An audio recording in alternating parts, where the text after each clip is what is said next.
Magandang umaga sa ating lahat mga kainiting TV, mga ka-Awaken Earth. Happy Sunday po. Narito na po ang ating latest weather update ngayong araw ng Linggo po, March 16, 2025, alas 11 ng umaga. Ilang araw na po natin itong sinasabi nung nababalik po ang amihan. Ngayon nandito na po sa extreme northern Luzon na kung saan dudulot po ito ng mahinang mga pag-ulan po sa Batanes at Babuyan Islands. Samantala, malaking bahagi po ng ating bansa ay apektado po naman ng easterlies, na kung saan nagdudulot na po ngayon ang easterlies ng malalakas na mga pag-ulan dyan sa may bahagi ng Zamboanga City, Basilan, Hulu, Tawi-Tawi at Soc-Sargen. May kalat-kalat naman ng mga pag-ulan dyan sa may Davao Region, Bicol Region, lalo na po sa Catanduanes, Albay, Sorsogon, Northern Samar, Masbate, Northern Negros at Panay.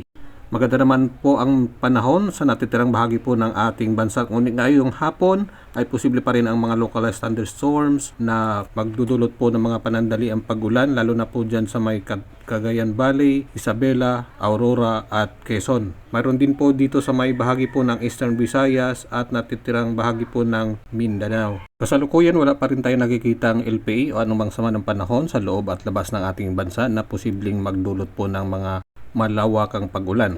Bukas, posibleng makover na po ng amihan ang malaking bahagi ng Northern Luzon. Happy Sunday po uli at pakishare na lang po ng ating update.